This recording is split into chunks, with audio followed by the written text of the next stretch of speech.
संत खाली काय येतात येते उपकारासाठी. बरं उपकाराच मी अजून थोडं सोपं करून सांगतो. शास्त्री महाराज, माझ्या कीर्तनाचं एक वैशिष्ट्य आहे, जोपर्यंत माणसं मान हलवत नाही तोपर्यंत मी बी पुढे जात नाही. पण यात बी दोन प्रकार. काय माणसं अशी मान हलवतात आणि माणसं अशी मान हलवतात. जी माणसं अशी मान हलवतात आम्हाला वाटतं आमचं कीर्तन करावं, आणि जी माणसं अशी मान हलवतात गडी एकदा न वाजते गडी एकदा महाराजाचं कीर्तन बरोबर आहे ना. पण एक आहे जोपर्यंत कीर्तन सेवा सुरू आहे ना तोपर्यंत तुमचा एकही मिनिट वाया जाणार नाही.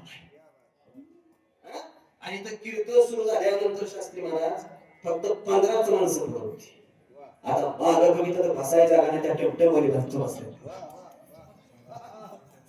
तुम्ही मागं वळून बघितलं म्हणजे अजून माझा विश्वास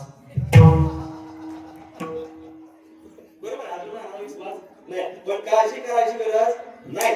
आपण सांगत होतो आपण जगण्यापेक्षा जगद्गुरु तुकोबा नाही सांगतात हरिनाम कीर्तन आम्ही इथपर्यंत आलो तो का करायचं. आमचा देह पवित्र करायचा असेल तर आम्हाला हरिनाम कीर्तन करावं लागेल. दुसऱ्यांदा सांगतात संतांचं पूजन करायचंय. मग महाराज एक प्रश्न निर्माण होतो, संत म्हणायचं कोणाला.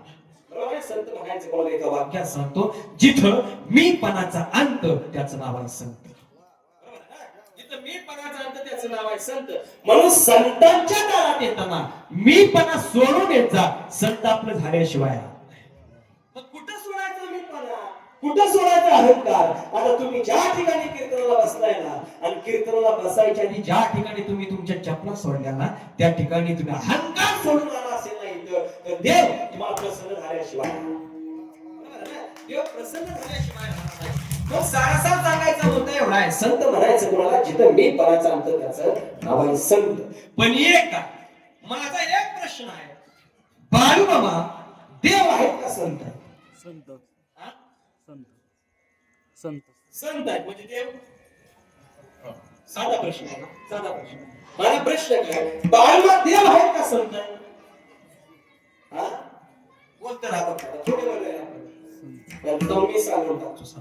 काही जण म्हणतात बाळूमा देव आहे, काही जण म्हणतात बाळूमा संत आहे. पण एक आहे बाबा, एक आहे, बाळूमामा कोणाचा अवतार आहे?